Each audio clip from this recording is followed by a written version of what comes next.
we say, when people, they ask us and they say, well, who are you? And then we, you know, they always want to know who we are, and they always say, well, what's the name of your tribe? And that's when they always ask that. And I always tell them, I said, well, I'm Lakota, but I'm only Lakota because that's the language that my people speak.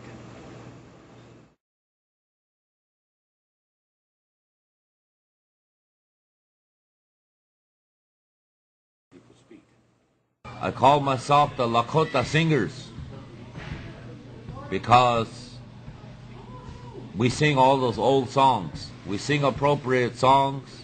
Anybody has a Lakota, Dakota, Nakota name, we will pick a song that has all the words for it, and I wind up explaining that song to everybody because nobody knows our language anymore. If I go to South Dakota, when we sing an honoring song, I don't have to explain it. But when I come to the Twin Cities, I have to explain everything. That's why as a secondary cultural teacher of the St. Paul school system, it seems like the longer I stay there, the longer people don't know anything. So the kids are cool because the parents are not teaching their kids anything that's cultural.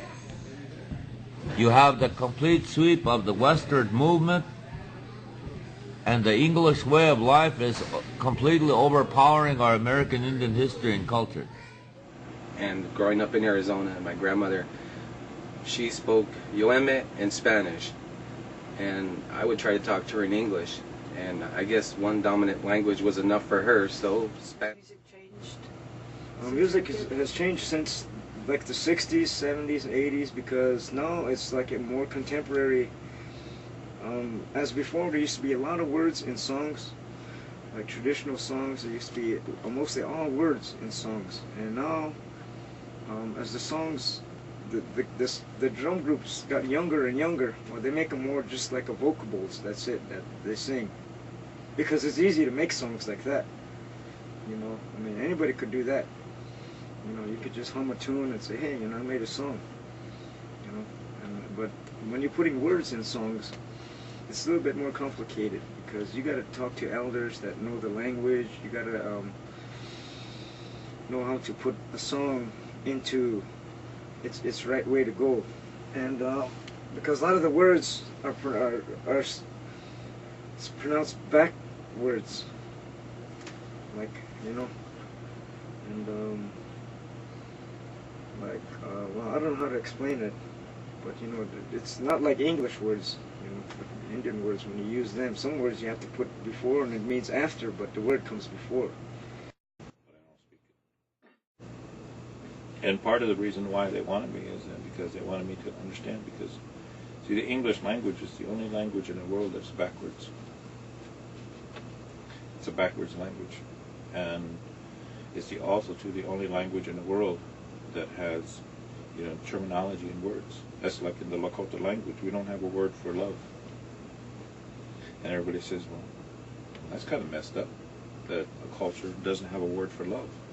But I said, you have to look at the wisdom of the people, because in God's world, you know, if you have daytime, you also have nighttime.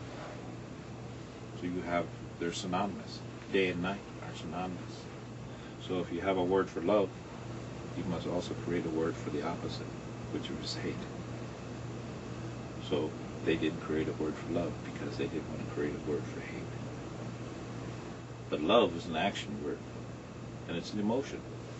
So how did you tell somebody that you loved them? You know, by action. If you wanted to tell your grandma that you loved her, you would go and give your grandma a hug, kiss her on the cheek, look at her in the eyes. And, you know, she knew. You know, it's an action word. So to say it, you know, we didn't have a word to say it.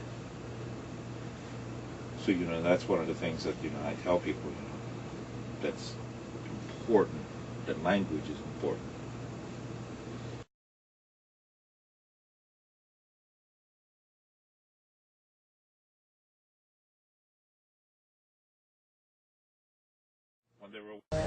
My mother spoke. I didn't know that until after she was gone. No, that's not true. I did find out one time, but I never pursued it because they wouldn't talk. She wouldn't talk about it. We was doing a powwow on 104, and some Navajo people were there. My mother's the name. Navajo people were there, and they were having a problem. When my mom started talking to them, and it just shocked me, you know. But that was all. She would never teach me. You didn't talk about it. You didn't do things. Everything, you know, you did was like secret. You know, or you didn't just let it go. Journey. Just let it go.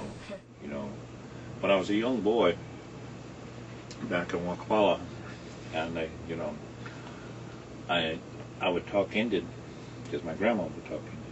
I would, you know, say some words, you know, talk with her, and it was my parents that said, "No, don't do this." And they said, "You know, learn the English, learn to talk like the Washichus. It's important. This is important. Do this, son, because it's going to be important someday." So I talked English. Didn't learn the Lakota language. I know some words. My mom would talk Lakota to me, but you know, I would always answer in English. So to speak Lakota, I can't do that. Not fluently, but do I understand? But I don't speak it. Playing outside on the farm there. But my great-grandmother, she passed away 20 years later, but she refused to speak English.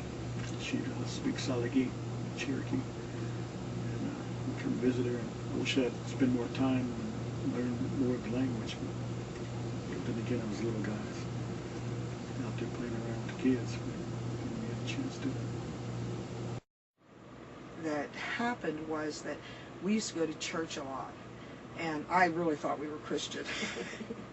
I didn't know, you know, I thought that's what Grandma was, so that's what I'd become. But I learned later from my grandmother that she was in a Pentecostal church because in a Pentecostal church they learned to talk in tongues, and that was like a sign from God or something. Well, there were a lot of Indian people that went to that church, and they talked in tongues in their own language to communicate back and forth.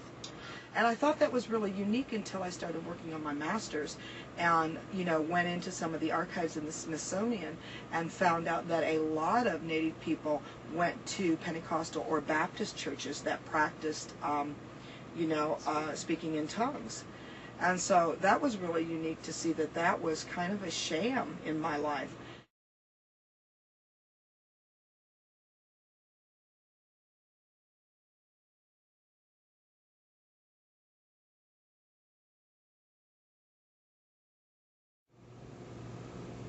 There are many here that understand and know these traditions and are able to speak the language.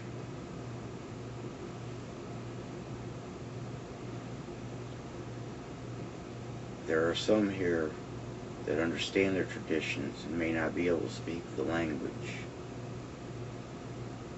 And there are those of us here that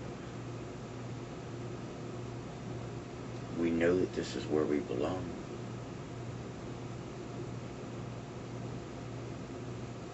But through no fault of our own, as with many nations, we don't know the language. The language to us is lost.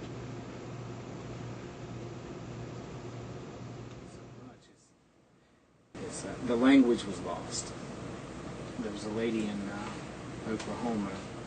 She was the last person I knew that really spoke it fluently. And you got two different dialects of it. You got like a Unami and a Muncie. And they're both the same people, but it's like a north and south. You know, like northern speak, and southern's got, okay, same thing basically. But we was lucky enough to get some of her tapes on the language before she died, so we do have them.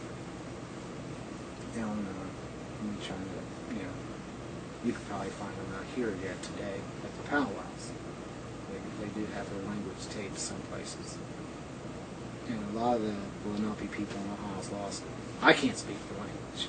I've learned some of it. My wife, she does a lot better than I do because she's got her own library at home. We have more books than you can see out here to buy today, which is good because if people have questions, like anything else. That's just like even some of these young guys that sing on a drum. They sing those songs, and you sing, what does that song mean? And a lot of them don't know. It's only because they learned the song off of a tape, and they said, was a song that they heard it and they liked the way it sounds good, and it was a song that they could learn. So they learned the song listening to the tape, not knowing what the words mean, not knowing the language. And so, the significance, the meaning is being lost.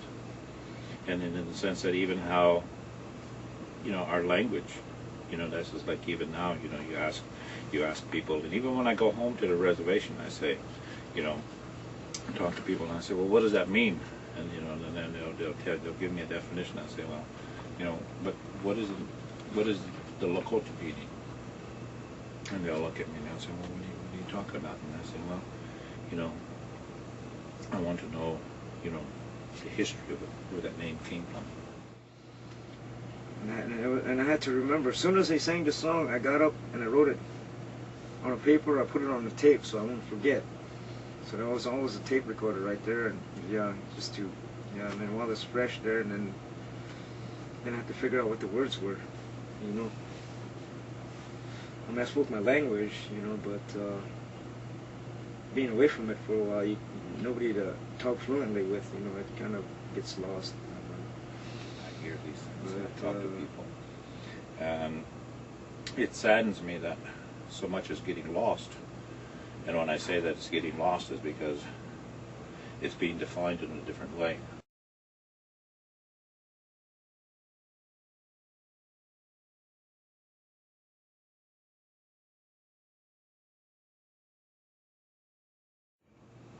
That's important, that language is important. When they were the linguistic and the anthropologists were wanting to translate the Bible into the Lakota language, I said that's impossible. Because in the Lakota language we don't have a word for love, nor do we have a word for hate, nor do we have a word for evil. We don't have a word for the devil or Satan, nor do we have the concept of sin. So when you take just those 7 words, you wipe out a big portion of the Bible. So, but now what they did is they said, well, you can create a word. So those words were created. We say, what is it they say now? What is it? I can't think of the words. Can't think of the words that they use. But those words are now created. So now they're a part of the language. So now the devil is now a part of the Lakota culture.